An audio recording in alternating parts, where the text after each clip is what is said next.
करके आई हैं आप, तो कुछ गलती अपने को लगा कि ये बहुत बड़ा मिस्टेक कर दी, इतने क्वेश्चन अटेम्प्ट नहीं करने चाहिए, कुछ सजेस्ट करेंगे मुझे? मेरी मिस्टेक रही कि मैंने क्वेश्चन पेपर में टिक कर दिया पर OMR में नहीं कर पाई। और कुछ क्वेश्चन ऐसे हुए जो मैंने OMR मतलब क्वेश्चन पेपर में सही टिक कर रखे हैं, OMR में गलत टिक कर रखे हैं, तो सिर्फ इस वजह से मेरे मार्क्स में थोड़ी गड़बड़ हुई है। बाकी वरना मेरा साइकोलॉजी भी क्लियर हो जाता। 68 या 78 कितने बन रहे थे? 65 अराउंड बन रहे थे। वो 7 मार्क्स का इसीलिए डिफरेंस हुआ क्योंकि OMR में थोड़ी मिस्टेक हो गई थी। टाइम की वजह से हुआ या ये मतलब ओवर कॉन्फिडेंस? पेपर बहुत ईजी लग रहा था इसलिए मैंने बहुत ध्यान से नहीं करा, इसलिए। तो डमी, आपका नाम क्या है?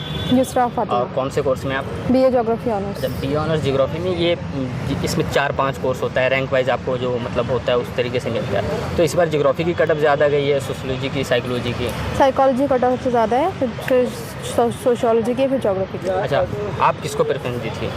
साइकोलॉजी। अच्छा, साइकोलॉजी आपका भी था। अच्छा, इस एंट्रेंस एग्ज़ाम की अगर बात की जाए तो कौन कौन से एरिया से क्वेश्चन पूछा जाता है? जनरल नॉलेज के क्वेश्चनस होते हैं, करंट अफेयर्स होते हैं, रीजनिंग और इंग्लिश लैंग्वेज।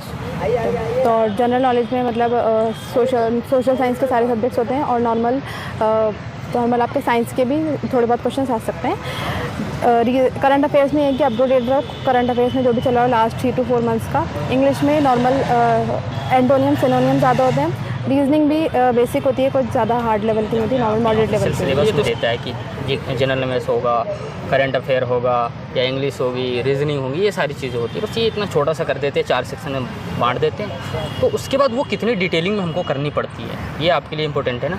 तो वो उसको आपने कैसे कवर किया था? सिर्फ जनरल अवेयरनेस कह देना आसान तो है, तो उस टॉपिक्स को उसमें मुझे कोई आइडिया नहीं था, बट मैंने जब ऑनलाइन क्लासेस ज्वाइन की थी स्टूडेंट इन्फो की, तब उसमें हमाद आशीष सर ने जब मुझे बताया, मतलब आपने जो भी मुझे बताया उसके अकॉर्डिंगली मुझे समझ आया कि हाँ कितना बेसिक, कितना पढ़ने की ज़रूरत है, कितना वास्ट है जनरल नॉलेज, बहुत कम नहीं है, उसमें बहुत सारी चीज़ें पढ़ने की ज़रूरत है। तो जो जो चीज़ें आपने बताई वो सब मैंने कवर किया। उसके अलावा आपने जैसे वो बोला कि क्वेश्चन पेपर जैसे एनालाइज करो, सेम उसी तरीके से हर ऑप्शन के रिगार्डिंग मैं उसमें एरिया में जहाँ जहाँ जा सकती थी, 4 ऑप्शन है, तो उसके बारे में भी जितना नॉलेज है वो सब मैंने किया, उसके अकॉर्डिंग मैंने जनरल नॉलेज कवर किया। अच्छा, मैं जनरल अवेयरनेस की अगर बात करूँ तो कुछ टॉपिक्स जो आपको लग रहा है ना कि यहाँ से ज़्यादा क्वेश्चन पूछे गए थे, 4, 5, 10, या पॉलिटिकल का हो, ज्योग्राफी का हो, सोशियोलॉजी से रिलेटेड हो, या हिस्ट्री से रिलेटेड हो, है ना, या करंट अफेयर्स हो, तो वो कौन कौन सा सेक्शन था जो आपके हिसाब से ज़्यादा क्वेश्चन पूछे गए थे? ज़्यादा इस बार के जो एंट्रेंस था वो थोड़ा इजी था, इसमें रीजनिंग वाला पार्ट थोड़ा ज़्यादा था। कितने क्वेश्चन पूछे गए थे? रीजनिंग वाला पार्ट थोड़ा ज़्यादा था, मतलब नॉर्मली 20 क्वेश्चन होते हैं लेकिन उससे ज़्यादा थे और वो इजी भी था। और उसके अलावा जनरल का थोड़ा कम पार्ट था। वैसे तो 40 क्वेश्चन होते हैं लेकिन कम पार्ट था, रीजनिंग का ज़्यादा था। करंट अफेयर टफ लेवल का था जिस तरीके से पॉलिटिकल साइंस के? नहीं, पॉलिटिकल का बहुत टफ था और इसका नॉर्मल था। ये एग्ज़ाम बहुत ईजी था। अच्छा, ये एग्ज़ाम ईजी था। तो करंट अफेयर में ना कौन कौन से वाले सेक्शन को कवर करना चाहिए? जैसे पॉलिटिकल साइंस की अगर तैयारी कर रहे हो तो आपको स्किम्स करने पड़ेंगे, है ना, वो सारी चीज़ें बहुत डिटेलिंग में करनी पड़ती है। तो इस वाले एग्ज़ाम का करंट अफेयर का एरिया क्या क्या होता है? करंट जो चल रहा होता है अराउंड उसी को मेनली देखना होता है। जो करंट में ऐसा कुछ नहीं, आप स्पोर्ट्स से रिलेटेड दे सकते हो। इसमें स्पोर्ट्स से रिलेटेड करंट के क्वेश्चंस थे कि किसने कौन सा टूर्नामेंट वगैरह जीता, इससे रिलेटेड था।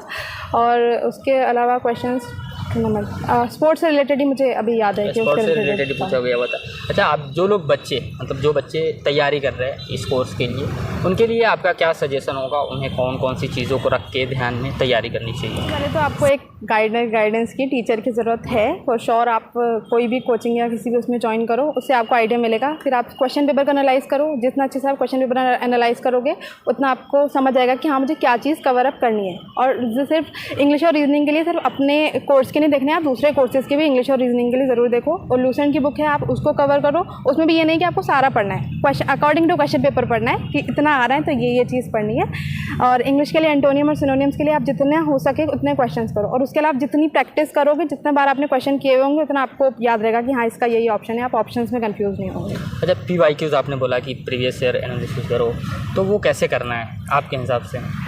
आप एक क्वेश्चन कर देखो, आपको वो नहीं आता है, आप उसका आंसर देखो। उसका जो आंसर है उससे रिलेटेड जो भी इन्फॉर्मेशन आप देख सकते हो कि इससे रिलेटेड और भी जो चीज़ें हैं। लाइक अगर आपने कोई ऐसा क्वेश्चन है कि कोई सेइंग है कि वो हिस्ट्री में मतलब वो किसने कहा था, ये चीज़ हमें बतानी है। उसमें 4 ऑप्शन है, तो आपने एक ऑप्शन देखा, वो उसमें किसी भी नेता का नाम है, मतलब लाइक इंडिपेंडेंस जो टाइम पे जो भी थे, हाँ, इनमें से किसी एक का नाम है, तो आप उनके रिगार्डिंग जो भी इन्फॉर्मेशन है सब वो करो। तो हर 4 ऑप्शन के हैं तो चारों ऑप्शन की अलग अलग इन्फॉर्मेशन आप कलेक्ट करोगे, तो इस तरह आप एक ही क्वेश्चन से काफ़ी सारी नॉलेज एक बार में गेन कर लो। आप तैयारी कर रही थी मतलब ये सोशियोलॉजी साइकोलॉजी वाली पेपर का, इसके अलावा कौन से वाले क्वेश्चन पेपर को टच किया था आपने एग्ज़ाम से अलग हट के?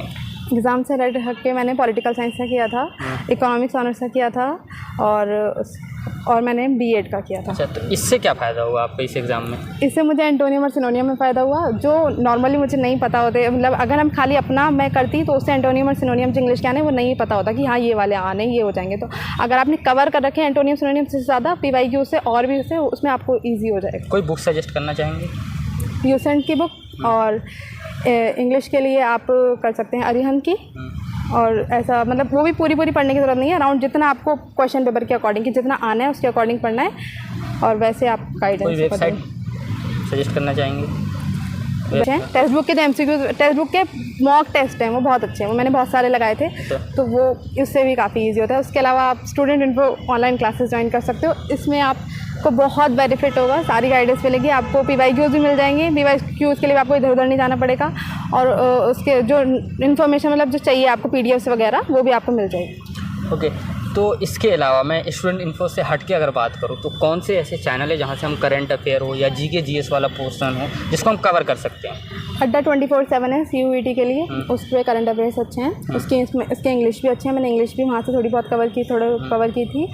और उसके अलावा 2-3 चैनल और हैं, वो मुझे नेम अभी याद नहीं है। उसमें मतलब डायरेक्ट आप सिर्फ सिर्फ करंट अफेयर्स के लिए आप सर्च करोगे ना कि मतलब, तो उसमें हो जाएगा first in India, first in ऐसे करके एक पूरी वीडियो बनी हुई होगी। हाँ, स्टैटिक वाला पोर्शन आप वहाँ से कर सकते हो। टोटल कितना अटेम्प्ट की थी आप क्वेश्चन? टोटल मैंने 84 अराउंड अटेम्प्ट किए थे। कट ऑफ कितनी गई है?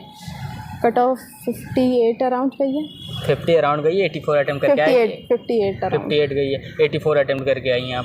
तो कुछ गलती अपने को लगा कि ये बहुत बड़ा मिस्टेक कर दी, इतने क्वेश्चन अटेम्प्ट नहीं करने चाहिए, कुछ सजेस्ट करेंगे मुझे? मेरी मिस्टेक रही कि मैंने क्वेश्चन पेपर में टिक कर दिया पर OMR में नहीं कर पाई।